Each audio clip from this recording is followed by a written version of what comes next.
ಸದಾನಂದ ನಿತ್ಯಾನಂದ. ಈ ಮುಖದ ಎದುರಿನಲ್ಲಿ ಈ ಕಷ್ಟದ ಕಥೆ ಹೇಳಿ ಆ ಮುಖ ಬಾಡುವ ಹಾಗೆ ಹ್ಯಾಗ್ ಮಾಡುವುದು ಅಂತ ದೊಡ್ಡ ತಲೆ ವಿಷಯ.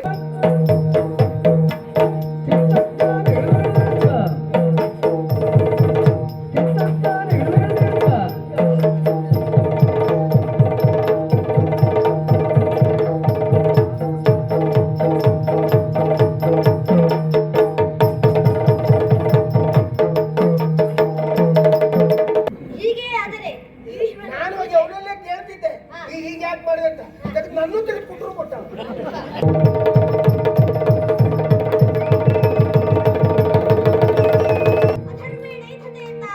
ಭದ್ರಾಣಿ ಪಶ್ಯತಿ ತತಃ ಸುಪತ್ನಾರ್ಜಯತೆ ಸಮೂಲಸ್ತು ವಿನಶ್ಯತಿ. ಸತ್ಯ ಸಾಕ್ಷಿಗಳು ಯಾರಿದ್ದಾರೆ? ನೀವೇ ಇದ್ದೀರಲ್ಲ, ನೀವು ಬರ್ತೀರಾ ಅಂದ್ರೆ ಬೇಡವಪ್ಪ ಅಂತ ಹೇಳೋರು ನಮ್ಮಲ್ಲಿ ಯಾರೂ ಇಲ್ಲ. ಅಷ್ಟು ಬೇಡಕ್ಕೆ ಉಂಟು ನಿಮಗೆ. ತತ್ವಗುಣಕ್ಕೆ ಅಭಿಮಾನಿಯಾಗಿ ವೈಕುಂಠದಲ್ಲಿ ಹರಿ ಎನ್ನುವ ಅಭಿಧಾನದಿಂದ ಕಂಗೊಳಿಸುತ್ತಾ ಇದ್ದೇನೆ. ಮುಂದೇನು ಎನ್ನುವ ನಿರೀಕ್ಷೆಯಲ್ಲಿ ಇರುವಾಗ ಜಯ ನಮೋ ನಾರಾಯಣ ನಾರಾಯಣ ಪಲ್ಲವ ಶಯನ ಪವನ ಶರಣ ಭವಭಯ ಹರಣ ನುರಿತ ನಿವಾರಣ. ಜಯ ನಮೋ ನಾರಾಯಣ ನಾರಾಯಣ ಜಯ ನಮೋ ನಾರಾಯಣ.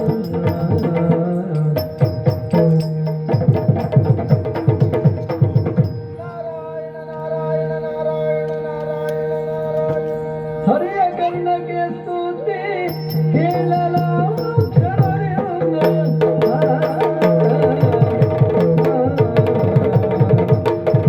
ಹರಿಯ ಕರ್ಣಕ್ಕೆ ಸ್ತುತಿ ಕೇಳಲ ಕಣದಿಂದ ಬರದೆತ್ತು ಕುಳಿತುಕೊಂಡು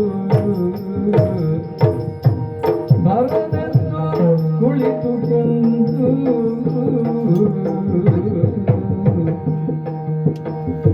ಸುರಮುನಿ ಮನೆಗೆ ಕರಮುಗೆ ಬುದ್ಧ ಹಿಂದಿರು. ಸುರಮುನಿ ಮನೆಗೆ ಕರಮುಗೆ ಬುದ್ಧ ಹಿಂದಿಗ ಕರನ ಕಣ್ಣಿಂತೆಂತ.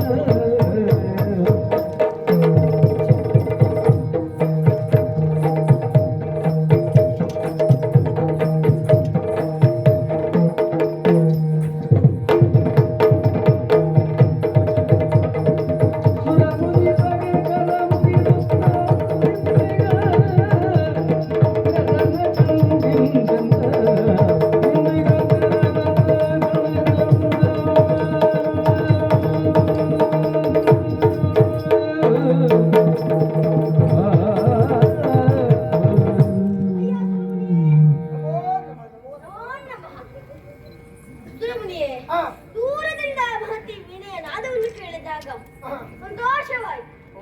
ಹಾಗೆಯೇ ಆಶ್ಚರ್ಯವೂ ಆಯಿತು. ಆಶ್ಚರ್ಯ ನಿಮ್ಮನ್ನು ನೋಡಿದಾಗ ಥಟ್ಟನೆ ಎದ್ದು ಕುಳಿತು ನಿಮ್ಮನ್ನು ಸ್ವಾಗತಿಸುತ್ತಾ ಇದ್ದೇನೆ.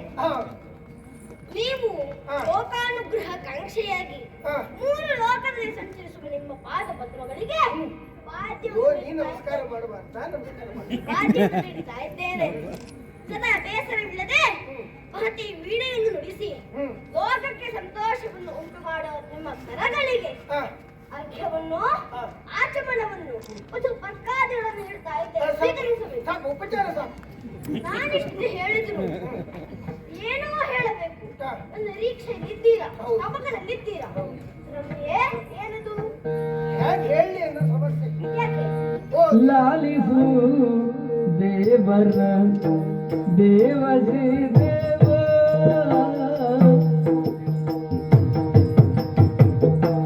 ಲಾಲಿಸು ದೇವರ ದೇವಸಿ ನೀಲ ಮೇಘನೆ ನೀ ಮೋಕ್ಷ ಪಾಲಿತನು. ನೀಲ ಮೇಘನೆ ನೀ ಮೋಕ್ಷ ಪಾಲಿತನು. ಆ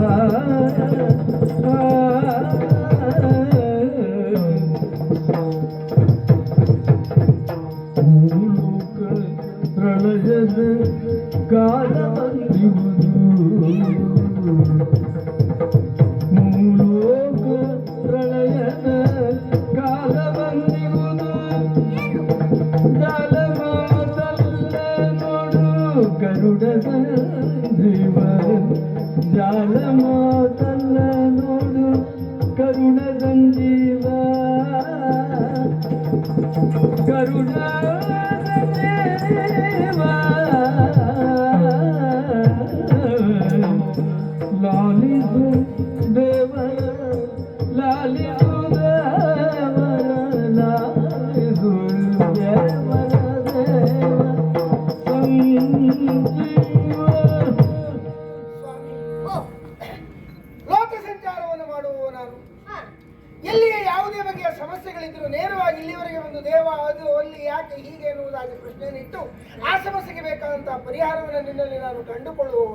ಹಾ ಆದ್ರೆ ಇನ್ನು ಬಂದು ಹಾ ಈ ಸಮಸ್ಯೆಯನ್ನ ನಿನ್ನಲ್ಲಿ ಹೇಳುವುದು ಹೇಗೆ? ಹಾ ನೋಡು, ನನ್ನ ಮುಖದಲ್ಲಿ ಒಂದು ಸಮಸ್ಯೆ ಇದೆ, ಯಾವುದನ್ನು ಹೇಳಿಕೊಳ್ಳೋದು ಬಂದವತ್ತು ನಿನಗೆ ಗೊತ್ತಾಗಿ ಹೋಯ್ತು. ಹಾ ಆದ್ರೆ ಹೇಳುವುದು ಹೇಗೆ? ಹೇಗೆ ನಿನ್ನಲ್ಲಿ ನಿನ್ನ ಮುಖ ನೋಡಿದ್ರೆ ಹೇಳಲಿಕ್ಕೆ ಮನಸ್ಸು ಬರುವುದಿಲ್ಲ. ಯಾಕೆ ಒಳ್ಳೆ ನಗೆ ನಗೆ ಆಡುವ ಮುಖ, ಮುದ್ದು ಮುದ್ದಾದ ಮುಖ, ಯಾವಾಗಲೂ ಒಳ್ಳೆ ಸದಾನಂದ ನಿತ್ಯಾನಂದ. ಆ, ಈ ಮುಖದ ಎದುರಿನಲ್ಲಿ ಈ ಕಷ್ಟದ ಕಥೆ ಹೇಳಿ ಆ ಮುಖ ಬಾಡುವ ಹಾಗೆ ಹ್ಯಾಗ್ ಮಾಡುವುದು ಅಂತ ದೊಡ್ಡ ತಲೆಬಿಸಿ ಆಗಿದೆ. ಅಲ್ಲ ನನಗೆ ನಿಮ್ಮ ಬಾಯಿಂದೇ ಸುದ್ದಿ ಕೇಳುವ ಹೌದು ಹೌದು, ಹೇಳೋರು ಹೌದು, ನಾವು ಅಲ್ಲ ಅಂತಲ್ಲ. ಆದ್ರೆ ಈ ನಿಮ್ಮಿದ್ರೆ ಹೇಳೋದು ಯಾಕೆ ಬಹಳ ತಲೆಬಿಸಿ ಆಗ್ತಾ ಉಂಟು. ಅದು ಈ ಸಮಸ್ಯೆ ಬಂದದ್ದು ಬೇರೆ ಯಾರಿಂದಲೂ ಅಲ್ಲ, ಮತ್ತೆ ನಮ್ಮವರಿಂದ, ನಮ್ಮವರಿಂದ ಪರಮೇಶ್ವರಿಂದ. ಈಶ್ವರ ಹೌದು, ಆದ ಕಥೆ ಹೇಳಿಬಿಡ್ತೇನೆ ಸಂಕ್ಷಿಪ್ತವಾಗಿ. ಇವ ಲಂಕಾಧಿಪನ ಅಂತ ಇವಿದ್ದಲ್ಲ, ದಶಕಂಠ ಅವ ಈಗ ರಾವಣನಾದ. ದಶಕಂಠ ಇದ್ದಾನಲ್ಲ, ಅವನ ತಾಯಿ ಏನೋ ಲಿಂಗವನ್ನು ಮಾಡಿ ಪೂಜಿಸುವಾಗ ಅದು ಭಗ್ನವಾಗಿ ಹೋಯ್ತಂತೆ. ಎಲ್ಲಿ? ಸಮುದ್ರ ತೀರದಲ್ಲಿ. ಈಗ ಅದು ಆಯ್ತು ಅಂತ ಹೇಳಿದ್ರೆ ಸಮುದ್ರ ತೀರ ಬಿಟ್ಟು ಆಚೆ ಕಡೆ ಹೋದಾಯ್ತು. ಅದು ಬಿಟ್ಟು ಕಣ್ಣೀರು ಹಾಕಿ ಆ ರಾವಣನ ತಲೆ ಕೆಡಿಸಿ, ಅದು ಒಂದು ತಲೆ ಅಲ್ಲ 10 ತಲೆ ಹಾಳಾಗಿ ಹೋಯ್ತು ಅವನಿಗೆ. ನೋಡು, ಒಬ್ಬೊಬ್ರು ಒಂದೊಂದು ತಲೆ ಹಾಳಾದ್ರೆ ಎಷ್ಟು ಕಷ್ಟ, ಒಂದೊಂದು ತಲೆ ಹಾಳಾದ್ರೆ ಎಷ್ಟು ಕಷ್ಟ ಅಂತ ಯೋಚನೆ ಮಾಡು. ಹಾಗಾಗಿ ಅವ ನೇರವಾಗಿ ಆ ತಾಯಿಗೆ ಕೊಟ್ಟು ನೇರವಾಗಿ ಕೈಲಾಸಕ್ಕೆ ಹೋದ. ಹೌದು, ಕೈಲಾಸದಲ್ಲಿ ಏನೇನೋ ನಡೀತಂತೆ. ಆ ನಂತರದಲ್ಲಿ ಇವನ ಭಕ್ತಿಗೆ ಮೆಚ್ಚಿದಂತಹ ಪರಮೇಶ್ವರ ಅವನ ಅಭ್ಯಾಸ ನಿನಗೆ ಗೊತ್ತುಂಟಲ್ಲ, ಯಾರೇ ಸ್ತುತಿ ಮಾಡಿದ್ರು ಪ್ರತ್ಯಕ್ಷ ಆಗುವುದು. ಭಕ್ತ, ನಿನ್ನ ಭಕ್ತಿಗೆ ಮೆಚ್ಚಿದ್ದೇನೆ, ಬೇಕಾದ ವರ ಕೇಳಿಕೊಂಡು ಬಾಯ್ಪಾಟಾಗಿ ಹೋಗಿದ್ದಾನೆ. ಆ ರೀತಿ ಹೇಳಿಬಿಟ್ಟ. ಇವನಾದ್ರು ಕೇಳುವುದನ್ನು ಕೇಳಿದ್ನ, ಕೇಳಿದ್ದೇನೋ ಅವನ ಆತ್ಮಲಿಂಗ ಬೇಕು ಅಂತ ಕೇಳಿದ್ನಂತೆ. ನೋಡಿ, ವಿಚಾರ ಮಾಡು. ಆತ್ಮಲಿಂಗ ಕೊಟ್ಟ, ತೆಗೆದುಕೊಂಡು ಸುಮ್ಮನೆ ಹೋಗ್ಬೇಕಾಗ ತಿರುಗಿ ನೋಡಿದ ಪಾರ್ವತಿ ನೋಡಿದ್ದ, ಅವಳು ಬೇಕು ಅಲ್ಲ, ಅವಳು ಬೇಕು ಅಂದ ಅದನ್ನು ತೆಗೆದುಕೊಟ್ಟ. ಪುಣ್ಯ ಮತ್ತೇನು ಕೇಳಲಿಲ್ಲ, ಅಲ್ಲಿಗೆ ನಿಲ್ಲಿಸ. ವಿಚಾರ ಮಾಡು, ಏನಾಗಿದೆ? ಭೂಲೋಕದಲ್ಲಿ ನಾಡಾಡಿಗರ ಒಂದು ಮಾತು ಉಂಟು. ಮರ್ಕಟ ಸುರಾಪಾನ ಮಧ್ಯೆ ವೃಶ್ಚಿಕ ಧ್ವಂಸಂ ತನ್ಮಧ್ಯೆ ಭೂತ ಸಂಚಾರಂ ಎತ್ತುವ ತತ್ವ ಭವಿಷ್ಯತ್. ಅಂದ್ರೆ ಮೊದಲೇ ಮಂಗ ಒಂದಿಷ್ಟು ಬಂಗಿ ಕುಡಿಸಿದ್ರೆ ಏನಾಗ್ತದೆ ಹೇಳು? ಹೌದಾ? ಅದ್ರ ಮಧ್ಯದಲ್ಲಿ ಒಂದು ಅದೇ ಹೊತ್ತಿಗೆ ಒಂದು ಚೇಳು ಕಚ್ಚಿದರೆ ಏನಾಗ್ತದೆ ಹೇಳು? ಅದೇ ಹೊತ್ತಿಗೆ ಭೂತ ಸಂಚಾರವೂ ಆಗಿ ಮೈ ಮೇಲೆ ಭೂತ ಆವೇಶ ಆದ್ರೆ ಏನಾಗ್ತದೆ ಹೇಳು? ಈ ರೀತಿ ಪರಿಸ್ಥಿತಿ ಆಗಿದೆ. ಮೊದಲೇ ದುಷ್ಟ ಆತ, ವರಬಲಾನ್ವಿತನಾತ. ಈಗ ಆತ್ಮಲಿಂಗ ಸಿಕ್ಕಿದೆ, ಜೊತೆಯಲ್ಲಿ ಪಾರ್ವತಿ ಸಿಕ್ಕಿದ್ಲು, ಅದೇ ಕೈಲಾಸ ಆಗಿ ಹೋಗ್ತದೆ, ಅವನೇ ಈಶನಾಗಿ ಹೋಗ್ತಾನೆ. ಈ ರೀತಿಯಲ್ಲಿ ಅದು ಪ್ರಪಂಚ ಉಳಿಲಿಕ್ಕುಂಟ. ನಾಳೆ ಪ್ರಳಯ ಸನ್ನಿಹಿತವಾಗುವ ಕಾಲವಂತು. ನೋಡು, ನಿನ್ನಲ್ಲಿ ಹೇಳ್ತೇನೆ, ಏನಾದರೂ ಮಾಡಿಕೊಂಡು ಪರಿಹಾರವನ್ನು ದಾರಿಯಲ್ಲಿ ಸೂಚಿಸಲೇಬೇಕು. ನುಡಿಯನ್ನು ಕೇಳುತ್ತ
ವರ್ಣನಾಗಿರುವ ನನ್ನ ಮೈ ಬಣ್ಣ ಕಪ್ಪು, ಶ್ವೇತವರ್ಣ ತನ್ನೊಳಗೆ ಏನನ್ನೂ ಸೇರಿಸಿಕೊಳ್ಳಲಾಗದು. ಆದರೆ ಕಪ್ಪು ಬಣ್ಣ ತನ್ನೊಳಗೆ ಎಲ್ಲವನ್ನೂ ಸೇರಿಸಿಕೊಳ್ಳುತ್ತದೆ. ಮತ್ತೆ ನೀವು ಹೇಳಿದಾಗೆ ಕೆಟ್ಟವರೆಲ್ಲ ವರ ಕೇಳುವುದು ಈಶ್ವರಲ್ಲಿಯೇ. ನನ್ನಲ್ಲೂ ವರವನ್ನು ಕೇಳುವ ಭಕ್ತರಿದ್ದಾರೆ. ಆದರೆ ಕೇಳಲಿಕ್ಕೆ ಬಂದವರ ನನ್ನಲ್ಲಿ ವರವನ್ನು ಕೇಳುವುದಕ್ಕೆ ವರವನ್ನು ಕೇಳುವುದಕ್ಕೆ ಬಂದವರಲ್ಲಿ ಕೆಟ್ಟವರು ಯಾರಿದ್ದಾರೆ ಹೇಳಿ? ಇದ್ದರೂ ನಾನು ಯೋಚನೆಯನ್ನು ಮಾಡಿ ಅದನ್ನು ಸರಿಪಡಿಸಿ ಆಮೇಲೆ ವರವನ್ನು ಕೊಡುತ್ತೇನೆ. ಈ ಈಶ್ವರ ವರವನ್ನು ಕೊಟ್ಟು ಆದ ಉಪದ್ರವದ ಪ್ರಕರಣ ಒಂದೆರಡಲ್ಲ. ಬಿಡಿ, ಆಮೇಲೆ ಅದನ್ನೆಲ್ಲ ಪರಿಹರಿಸಿದ್ದು ನಾನೇ ಅಲ್ವಾ? ಮತ್ತೆ ದೇವತೆಗಳನ್ನು ನವಗ್ರಹಗಳನ್ನು ಕಾಲ ಕಸದಂತೆ ಕಂಡ ಈ ರಾವಣನಿಗೆ ಈ ಈಶ್ವರ ತನ್ನ ಆತ್ಮಲಿಂಗವನ್ನು ಕೊಟ್ಟಿದ್ದಾನೆ ಅಂತ ನೀವು ಹೇಳ್ತಾ ಇದ್ದೀರಾ? ಹೀಗೆ ಆದರೆ ನಾನು ಹೋಗಿ ಅವನಲ್ಲೇ ಕೇಳ್ತಿದ್ದೆ ಹೀಗೆ ಯಾಕೆ ಮಾಡಿದೆ ಅಂತ. ಅದಕ್ಕೆ ನನ್ನೂ ತೆಗೆದುಕೊಟ್ಟರು ಕೊಟ್ಟ. ಹೀಗೆ ಆದರೆ ಈಶ್ವರನ ಪೂಜೆ ಕೈಲಾಸದಲ್ಲ, ಲಂಕೆಯಲ್ಲಿ ಮಾಡಬೇಕು. ಮತ್ತೆ ಹೀಗೆ ಆದರೆ ಸಾತ್ವಿಕ ಭಕ್ತಿಯ ಭಕ್ತರಿಗೆ ಬೆಲೆಯಲ್ಲಿದೆ. ಹಾಗಾಗಿ ಇದಕ್ಕೊಂದು ಉಪಾಯ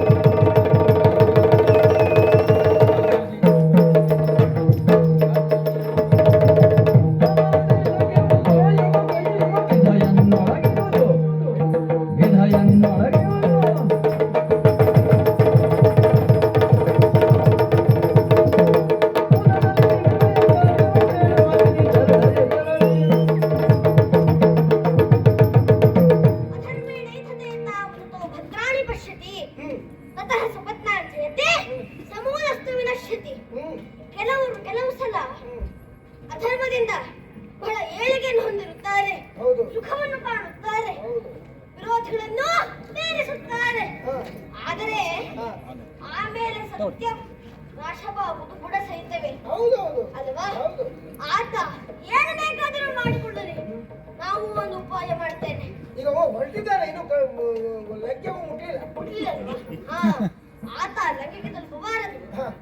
ಮಾರ್ಗ ಮಧ್ಯದಲ್ಲಿಯೇ ಅವರ ಸಮಯವನ್ನು ಅರ್ಥ ಮಾಡಬೇಕು ಅಲ್ವಾ? ನಮ್ಮಲ್ಲಿ ಅಷ್ಟು ಒಳ್ಳೆ ಮಾತಾಡಿ ಸಮಯವನ್ನು ವ್ಯರ್ಥ ಮಾಡುವ ಸತ್ಯ ಸಾಚಿಗಳು ಯಾರಿದ್ದಾರೆ? ಒಳ್ಳೆ ಮಾತಾಡಬೇಕು. ನೀವೇ ಇದ್ದೀರಲ್ಲ, ಈ ಕೆಲಸಕ್ಕೆ ನಿಮ್ಮನ್ನು ಬಿಟ್ಟರೆ ಮತ್ತೆ ಯಾರಿಂದಲೂ ಆಗದು. ಈ ಕೆಲಸಕ್ಕೆ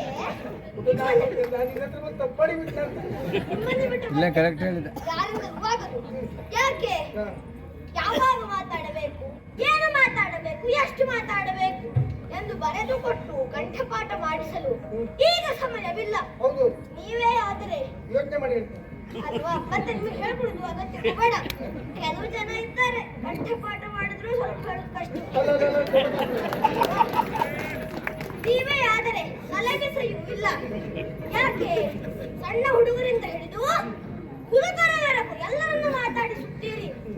ದೇಶ ಸುತ್ತಿದ್ದು, ಅವಕಾಶ ಓದಿ, ಈ ಎರಡೂ ಅನುಭವ ನಿಮಗಿದೆ. ಮತ್ತೆ ನೀವು ಬರ್ತೀರಾ ಎಂದ್ರೆ ಅವ್ರು ಬೇಡವಪ್ಪ ಅಂತ ಹೇಳೋರು ನಮ್ಮಲ್ಲಿ ಯಾರೂ ಇಲ್ಲ. ಅಷ್ಟು ಬೇಡಕ್ಕೆ ಉಂಟು ನಿಮಗೆ. ಯುದ್ಧ ಮಾಡಬೇಕು, ಬೇಗ ಬೇಗ ಮುಗಿಸಬೇಕು ಎನ್ನುವಂತ ಚಾಣಾಕ್ಷದಕ್ಕೆಲ್ಲ ನಿಮ್ಮನ್ನು ಬಿಟ್ರೆ ಈ ಕ್ಷೇತ್ರ ಇಲ್ಲ ಬಿಡಿ. ಅಲ್ಲಲ್ಲ ಆಗಲ್ಲ. ಗೊತ್ತು ಕಳಿಬೇಕಂದ್ರೆ ಹೆಚ್ಚು ಮಾತಾಡ್ಬೇಕಾಯ್ತು. ಹೆಚ್ಚು ಮಾತಾಡಿದಾಗ ಸಾಕೋ ಮಾರಾಯ ಅಂತ ಮುಗಿಸೋ ಅಂತ ಹೇಳಿ ಯಾಕೆ ನೀವು ಮಾತಾಡ್ತೀರಾ ಅಂದ್ರೆ ಸಾಕಪ್ಪ ಏನು ಎಷ್ಟೊತ್ತು ಮಾತಾಡ್ತಾ ಇದ್ದೇವೆ ಅಂತ ಹೇಳುವುದಿಲ್ಲ. ಅದಕ್ಕೂ ಬೇಡಿಕೆ ಹಾಗಾಗಿ ನೀವೇ ಅವನಲ್ಲಿ ಹೋಗ್ಬೇಕು. ಮತ್ತೆಲ್ಲ ನನ್ನ ಸಂಕಲ್ಪದಂತೆ ನಡೆಯುತ್ತೆ. ಆದಿತ್ತು ಸ್ವಾಮಿ, ನಾನು ಹೋಗಿ ಆ ಪ್ರಯತ್ನ ಮಾಡ್ತೇನೆ. ನಿನ್ನ ಅನುಗ್ರಹ ಸದಾ ಸರ್ವದಾ